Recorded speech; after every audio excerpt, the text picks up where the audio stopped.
We will cover both Part 1 and 2. Part 1: Departure and Discovery in the ARK series. The ARK, the most sophisticated exploration ship ever built by humans, was a symbol of the planet's technological aptitude and aspirational nature.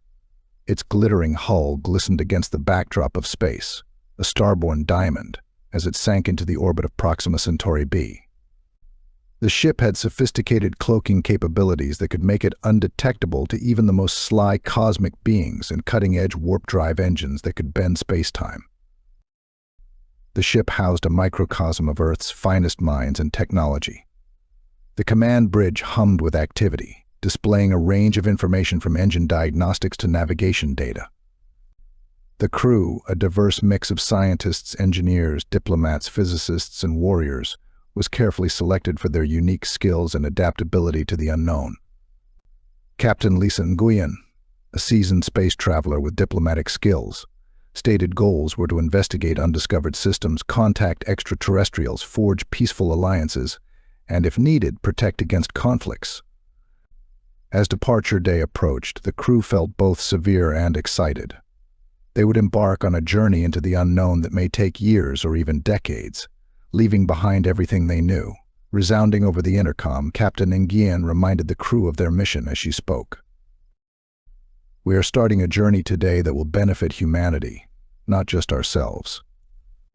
Let us serve as a link between the worlds, and as ambassadors for harmony and collaboration." There was a tangible sense of unity in the air as cheers broke out across the ship. Following one last verification of all systems and coordinates, the ARK detached itself from its mooring at Proxima Centauri b. As they made the first jump across warp space, the engines roared with strength, and the warp drive charged with a low hum that crescendoed until, all of a sudden, the stars outside stretched into lines. First warp leap, and finding of an unidentified signal. The initial jump distorts reality, which is simultaneously thrilling and disconcerting. Deep in the space between known star systems, the crew finds themselves in a place they have never been when the spacecraft eventually stabilizes. As they surveyed the emptiness of space in these initial silent minutes, something unexpected happened. The change of their sensors, a signal unlike any they had previously cataloged. It was a faint, sporadic signal that sounded like it was coming from deep space. Captain Nguyen, his curiosity piqued, gave the order to change course. "Let's find out who or what is trying to talk to us," she said. The suspense increased as the ARK approached the signal's origin. This may be their first encounter with extraterrestrial life, their mission's primary objective. As the signal intensified, a far-off star system that wasn't marked on any of their maps started to resolve on their screens. What mysteries would they solve? With whom would they cross paths? The unknown was vast and enticing, and the possibilities were unlimited. And so the ARK's real adventure started, into a region of space where new worlds, allies, and enemies could appear every light year. The stories they would tell, and the galaxy itself awaited. Part 2 of the ARK series: First Contact. The crew was tense and excited as the ARK approached the enigmatic signal source. Every beacon in the uncharted star system ahead appeared to hold the promise of something fresh and unexplored.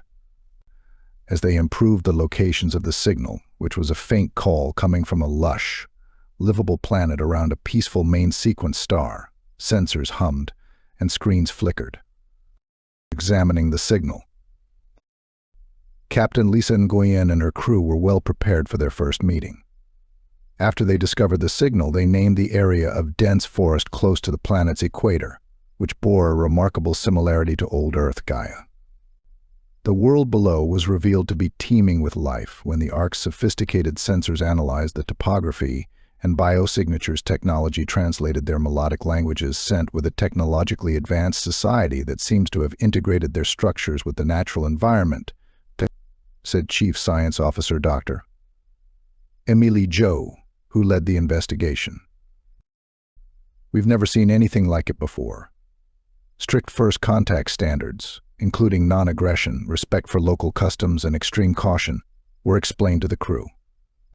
Special contact with a non-alien species. A small group of people, including Dr. Joe, Lieutenant Mira Khan, the communications specialist, Commander Patel, Captain Nguyen, and Lieutenant Patel descended to the planet aboard a shuttle. They were welcomed with a serenely beautiful scene when they landed close to one of the signal source's tall trees, vivid vegetation, and the sounds of a society that coexisted peacefully with its surroundings. The Gaians quickly approached them and introduced themselves.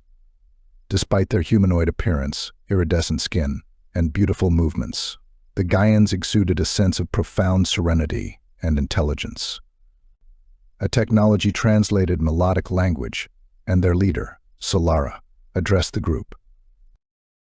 Solara conveyed her desire for peace and interest in people and their travels. In return, Captain Nguyen explained their goal of peaceful outreach and discovery. When both sides exchanged tales of their respective worlds, the initial suspicion gave way to a tentative camaraderie. Cross-cultural communication and the formation of an alliance. The exchange of cultures erupted throughout the following several days. The crew of the ARK was asked to attend a Gaian ritual honoring the harmony of life. The event featured music reverberating through the forest's leaves, producing an enthralling visual and audio display. The Gaians, planetary sciences, and bioengineering specialists received scientific knowledge from Dr.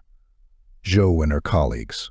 They discovered that the Gaians could use the flora to build and sustain themselves, eliminating the need for conventional technology that would endanger their planet. Lieutenant Khan and her group collaborated with Gaian linguists to improve communication. They created a more sophisticated translation matrix to facilitate meaningful conversations and better understanding. Solara and Captain Nguyen talked for several hours about possible alliances. Solara presented the idea of the Gaian Council, which prioritized social and ecological stability and was governed by consensus rather than hierarchy. Motivated, Captain Nguyen suggested a partnership for information sharing and mutual defense. Solara accepted the proposal and expressed optimism for a time when both people may live side by side and share knowledge. The beginning of a promising relationship was marked by the formalization of the agreement in a lavish ceremony attended by members of the ARK and the Gaian Council. As they got ready to leave, the ARK's crew knew they were departing as friends with a perpetual offer to return. After the successful contact, Captain Nguyen considered proceeding with his voyage with the ARK. Today, we may have discovered a new perspective on how humans engage with the cosmos in addition to making a new friend in the stars, she pondered to Commander Patel. Every new place could offer an opportunity for mutual improvement rather than merely being a place of discovery.